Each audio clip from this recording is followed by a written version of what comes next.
Hey guys, I'm Nisa Homey. Today I'm sharing healthy Mathri recipe, a perfect healthy homemade snack for the whole family. So without wasting much time, let's get started with the recipe. To make Ajwain Mathri, into a bowl I'm adding in 2 cups of Kapli wheat flour. Kapli wheat is an ancient variety of wheat grain which has a very weak gluten molecule and it is also high in fiber. Hence I prefer to use Kapli wheat flour in my recipes. However, you can use ordinary whole wheat flour instead of Kapli wheat flour. Into this, I'm adding in 1 teaspoon pink Himalayan salt, 1 tablespoon ajwain, also known as carom seeds. So when you're adding ajwain, add it into the palm of your hand and with the other hand, crush the ajwain and add it into the flour. This will help to release the flavor.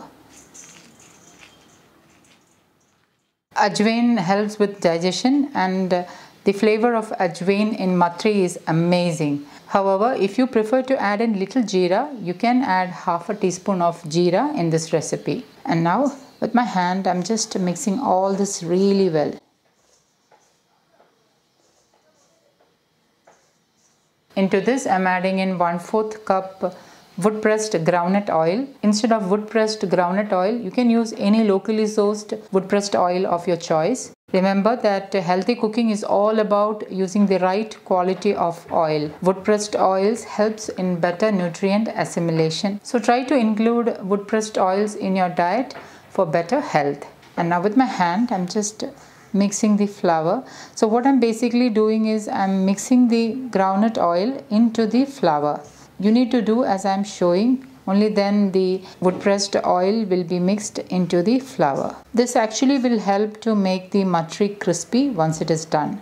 You need to make sure that the oil gets into the flour, every bit of the flour. You can use both your hands.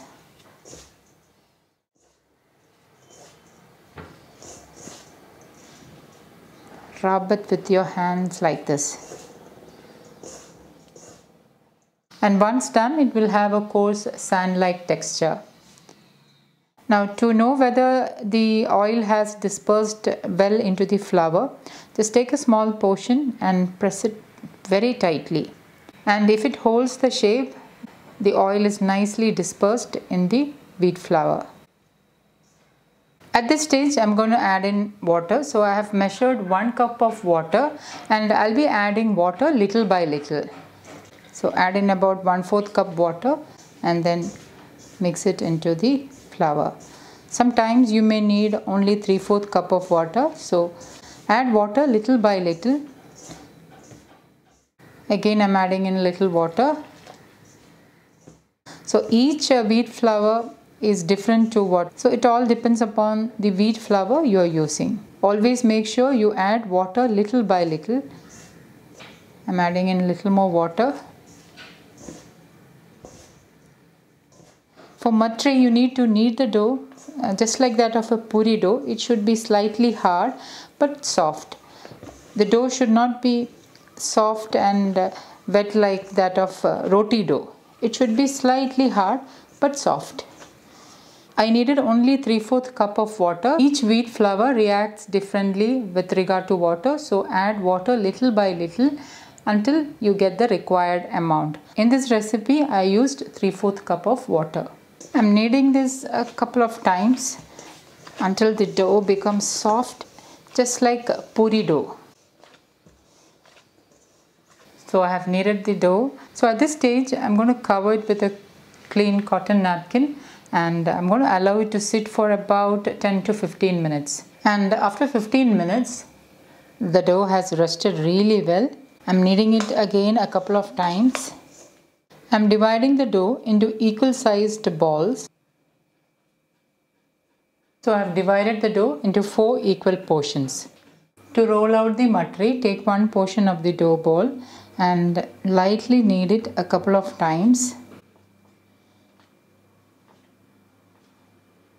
And then roll it out.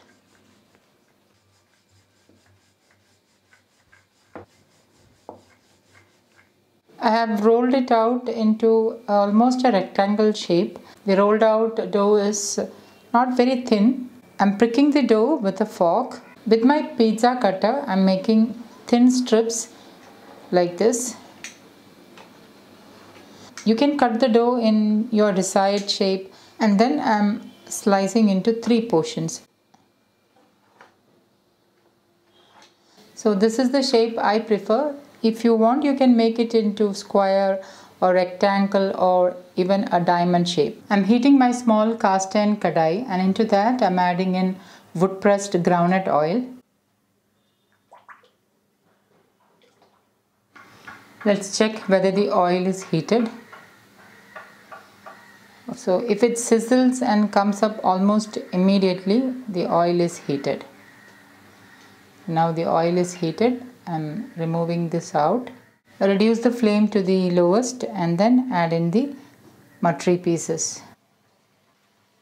When I'm deep frying, I prefer to use a small kadai because using a small kadai means less oil, but you may need to fry in more batches. So this is the method I prefer. I don't like to reuse the oil when I'm deep frying. Small kadai, less oil, but more batches to fry. Make sure you're frying the matri on low flame. While the matri is frying up, I'm placing the rest of the rolled out matri into a plate, and I'm going to keep this aside. Take another portion of the dough, knead it a couple of times, and with a rolling pin, roll it out. Roll it out preferably into a rectangle shape. And you don't need to dust it with flour. It does not stick to the surface. With my pizza cutter, I'm dividing the dough into small strips like this. And then cut it into 3 portions. Let's check on the matri. The matri should fry until it is golden in color. This matri will keep good for up to a month. So make sure you fry in low flame. And once it is golden brown, remove to a plate. Add in the next batch of matri. Repeat the same thing with the rest of the dough. Once golden brown, remove to a plate. Let me just show you how crispy and crunchy these matris are.